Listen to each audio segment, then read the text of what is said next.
ಮಾವಿನಕಾಯಿ ಸೀಸನ್ನಲ್ಲಿ ಮಾವಿನಕಾಯಿ ಚಟ್ನಿ ಮಾಡದೇ ಇದ್ರೆ ಹೇಗೆ ಅಲ್ವಾ? ಅದೇ ರೀತಿ ಇವತ್ತೊಂದು ನಾನು ಹಸಿ ಮಾವಿನಕಾಯಿ ಚಟ್ನಿ ಮಾಡ್ತಾ ಇದ್ದೀನಿ. ಸ್ಪೆಷಲ್ ಆಗಿರೋ ಚಟ್ನಿ ಇದು. ನೀವು 5 ರಿಂದ 6 ತಿಂಗಳವರೆಗೂ ಇಟ್ಕೊಂಡು ಇದನ್ನ ತಿನ್ಬಹುದು. ನಮಸ್ಕಾರ ಸ್ನೇಹಿತರೆ, ಜ್ಯೋತಿ ಕಿಚನ್ಸ್ಗೆ ಸ್ವಾಗತ. ನಾನಿಲ್ಲಿ 3 ಹಸಿ ಮಾವಿನಕಾಯಿಯನ್ನ ತಗೊಂಡಿದ್ದೇನೆ. ಸ್ವಲ್ಪ ಹುಳಿಯಾಗಿರೋ ಮಾವಿನಕಾಯಿ ತಗೊಂಡ್ರೆ ಇನ್ನೂ ಚೆನ್ನಾಗಿರ್ತದೆ. ಚೆನ್ನಾಗಿ ನೀರಿನಲ್ಲಿ 2 ರಿಂದ 3 ಸಾರಿ ತೊಳ್ಕೊಂಡು ನಂತರ ಮೇಲಿನ ಸಿಪ್ಪೆಯನ್ನ ತೆಕ್ಕೊಳ್ಬೇಕು. ಮಾಮೂಲಾಗಿ ಚಟ್ನಿ ಮಾಡಿದ್ರೆ ನಾವು 2 ರಿಂದ 3 ದಿನ ಮಾತ್ರ ತಿಂತೀವಿ. ಆದರೆ ಈ ರೀತಿ ಚಟ್ನಿ ನೀವು ಮಾಡಿಟ್ಕೊಂಡ್ರೆ 5 ರಿಂದ 6 ತಿಂಗಳವರೆಗೂ ಉಪಯೋಗ ಮಾಡ್ಕೊಳ್ಬಹುದು. ಮನೆಯಲ್ಲೇ ಸಿಗುವಂತಹ ಕೆಲವು ಮಸಾಲೆ ಸಾಮಗ್ರಿಗಳನ್ನ ಇದರ ಜೊತೆಗೆ ನಾವು ಸೇರಿಸಿ ಚಟ್ನಿ ಮಾಡೋದ್ರಿಂದ ತುಂಬಾ ದಿನಗಳವರೆಗೆ ಇದು ಕೆಡೋದಿಲ್ಲ, ಚೆನ್ನಾಗಿರ್ತದೆ. ಹಾಗಾಗಿ ಈ ರೀತಿ ನೀವು ಒಂದ್ಸಲ ಚಟ್ನಿಯನ್ನ ಮಾಡಿ ಇಟ್ಕೊಳ್ಳಿ. ಅತ್ಯಂತ ಕಡಿಮೆ ಸಾಮಗ್ರಿಗಳನ್ನ ಹಾಕಿ ಅತಿ ಸುಲಭವಾಗಿ ಮಾಡುವಂತಹ ಈ ಚಟ್ನಿ ರೆಸಿಪಿ ನಿಮಗೆ ಇಷ್ಟ ಆಗಿದ್ದಲ್ಲಿ ಒಂದು ಲೈಕ್ ಕೊಡಿ. ಹಾಗೆ ನನ್ನ ಚಾನಲ್ ಅನ್ನ ಸಬ್ಸ್ಕ್ರೈಬ್ ಮಾಡ್ಕೊಂಡು ನೋಡಿ ಮತ್ತು ನಿಮ್ಮ ಫ್ರೆಂಡ್ಸ್ ಅಂಡ್ ಫ್ಯಾಮಿಲಿಗೆ ಶೇರ್ ಮಾಡೋದನ್ನ ಮರಿಬೇಡಿ. ಈ ರೀತಿ ನಾವು ಮಾವಿನಕಾಯಿಯನ್ನ ಸಣ್ಣ ಸಣ್ಣ ಹೋಳುಗಳನ್ನಾಗಿ ಕಟ್ ಮಾಡ್ಕೊಳ್ಬೇಕು. ನಂತರ ಒಂದು ಮಿಕ್ಸಿ ಜಾರ್ಗೆ ಹಾಕೊಂಡು ಅದನ್ನ ನಾವು ಸಣ್ಣಗೆ ರುಬ್ಕೊಳ್ಬೇಕಾಗ್ತದೆ. ಈ ರೀತಿ ನಾನು ರುಬ್ಕೊಂಡಿದ್ದೀನಿ ನೋಡಿ.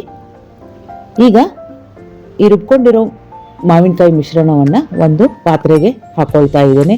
ನಂತರ ಇದಕ್ಕೆ ಸಿಹಿಗೆ ಅನುಸಾರವಾಗಿ ನಾವು ಬೆಲ್ಲವನ್ನ ಹಾಕಿ ಇಟ್ಕೊಳ್ಬೇಕು. ನಂತರ ರುಚಿಗೆ ಸ್ವಲ್ಪ ಉಪ್ಪನ್ನ ಸೇರಿಸಿ ನಾವು ಒಂದು 5 ರಿಂದ 10 ನಿಮಿಷಗಳ ಕಾಲ ಇದನ್ನ ಮುಚ್ಚಿ ಇಡೋಣ.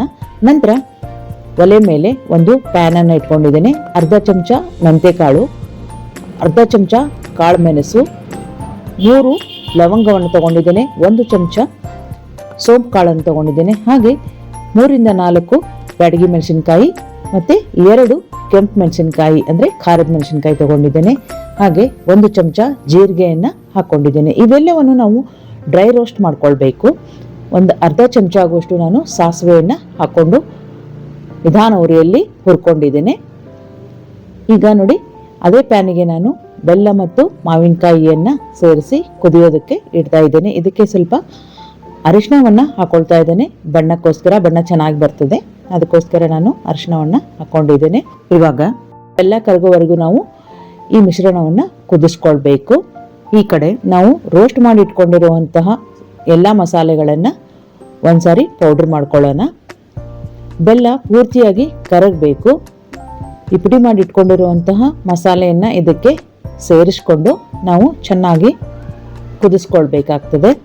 ಈ ಚಟ್ನಿಗೆ ಎಣ್ಣೆ ಮತ್ತು ನೀರನ್ನ ನಾವು ತಾಕಿಸದೇ ಇರೋದ್ರಿಂದ ತುಂಬಾ ದಿನಗಳವರೆಗೆ ನಾವು ಇಟ್ಕೊಂಡು ಉಪಯೋಗ ಮಾಡ್ಕೊಳ್ಬಹುದು. ನೋಡಿ, ಈ ರೀತಿಯಾಗಿ ಗಟ್ಟಿಯಾಗೋವರೆಗೂ ನಾವು ಚಟ್ನಿಯನ್ನ ಕುದಿಸ್ಕೊಳ್ಬೇಕು. ಇವಾಗ ರೆಡಿ ಆಗಿದೆ ನೋಡಿ ಎಷ್ಟು ಗಟ್ಟಿಯಾಗಿದೆ ಅಂತ. ಇದು ತಣ್ಣಗಾಗೋದಕ್ಕೆ ನಾವು ಇಟ್ಕೊಳ್ಳೋಣ.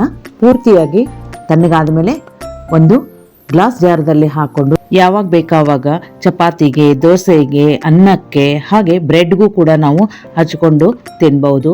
ನೋಡಿ ಎಷ್ಟು ಚೆನ್ನಾಗಿ ಕಲರ್ ಬಂದಿದೆ ಅಂತ. ನೀವು ಕೂಡ ಈ ರೀತಿಯಾಗಿ ಒಮ್ಮೆ ಮಾವಿನಕಾಯಿ ಚಟ್ನಿಯನ್ನ ಮಾಡಿ ನೋಡಿ, ಹೇಗ್ ಬಂತು ಅಂತ ಕಮೆಂಟ್ ಮಾಡಿ ತಿಳಿಸೋದನ್ನ ಮಾತ್ರ ಮರಿಬೇಡಿ.